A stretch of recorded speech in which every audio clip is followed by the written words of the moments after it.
વિદેશમાં નોકરી કરવા જાઓ અને ત્યાં ફસાઈ જાઓ, એટલું જ નહીં સેનામાં ભરતી થવા અને યુદ્ધ કેદી બની જાઓ, ત્યારે શું કરો? મોરબીના યુવક સાથે આવું જ થયું છે. નમસ્કાર, હું છું મમલ ને અમારા વિશેષ કાર્યક્રમમાં તમારું સ્વાગત છે. સાહિલ મજોઠી નામનો યુવક રશિયા જાય છે. ત્યાં એક કેસમાં ફસાઈ જાય છે અને રશિયા સરકાર તેને છોડવાના કેસમાં યુક્રેન સાથે યુદ્ધ કરવા સેનામાં ભરતી કરી લે છે. આ યુવક હવે યુક્રેનમાં યુદ્ધબંધી છે. માતા મોરબીથી વિડીયો કોલ કરીને વાત કરી રહ્યા છે અને ભારત સરકાર દીકરાને છોડાવે તેવી માંગ કરી રહ્યા છે. હાલ સુપ્રીમ કોર્ટના એડવોકેટ અને સામાજિક કાર્યકર્તા દીપા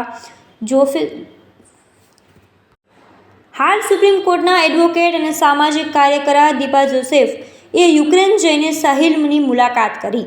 ત્યારે સાંભળીએ સાહિલે વિડીયો કોલમાં શું કહ્યું અને માતા શું કહી રહ્યા છે.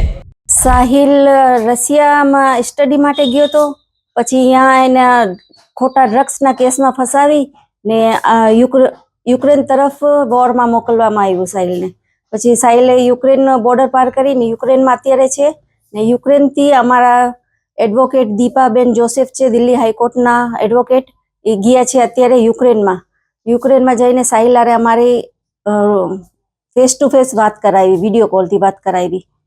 એના માટે અમે બહુ જ ખુશી થઈ અમને ને બહુ જ લાગણી વ્યક્ત કરી છે. સાહિલ પણ રોઈને અમને જોઈને રોતો હતો ને એને પણ કીધું છે કે યુક્રેન ગવર્મેન્ટ અમારો પૂરો સાથ આપી રહ્યા છે ને આપણે ભારત સરકારને સાહિલને અમે વિનંતી કરી છે કે સાહિલને હવે જલ્દી જલ્દી ઇન્ડિયા લાવવાની પ્રયત્ન કરે. ઘણા સમય પછી તમારા ચહેરા પર ચમક જોવા મળી છે. કેટલા ટાઈમે તમે આ સાહિલને જોયો? સાહિલની અમારી વાત થઈ હતી 2024માં, છેલ્લી વાત થઈ હતી. અત્યારે હવે રૂબરૂ વાત 2026માં થઈ છે. 12 મહિના જેવું થઈ ગયું. સાહિલ હારે વાત નહોતી થઈ અમારી. સામાજિક કાર્યકર અને વકીલોએ ખૂબ મહેનત કરી. હા, અમારા દિલ્હી હાઈકોર્ટના એડવોકેટ છે દીપાબેન જોસેફ, એ ગયા છે યુક્રેન અત્યારે. એ યુક્રેનમાં જઈને સાહિલ હારે વાત કરાવી. એ બિલકુલ જ ફ્રી માં અમારી મદદ કરી રહ્યા છે. અહીંયા મોરબીમાં પણ અમારા એક એડવોકેટ છે ચિરાગ કારિયા કરીને, એ એડવોકેટ અમારે બધી અહીંયાથી જેટલા કાગળ હતા, જેટલા ડોક્યુમેન્ટ હતા વ્યવસ્થિત બનાવી ને દીપાબેનને મોકલા છે ને એને અમારી મદદ કરી છે. આગળ સાહિલે અમને કીધું છે હું બરોબર છું, ખાવા પીવાનું બધી રીતે વ્યવસ્થિત. અહીંયા યુક્રેન વાળા સારા સાથ દઈ રહ્યા છે.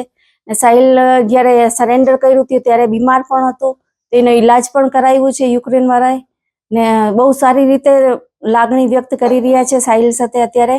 ને સાહિલ આપણી ગવર્મેન્ટને વિનંતી કરી રહ્યો છે ને અમે પણ વિનંતી કરી છે કે સાહિલને હવે જલ્દીથી જલ્દી ઇન્ડિયા લઈ આવે. મોરબીની ઘટના અંગે આપ શું વિચારો છો? કોમેન્ટ કરીને એમને જરૂરથી જણાવજો. અત્યાર માટે બસ આટલું જ. ધન્યવાદ.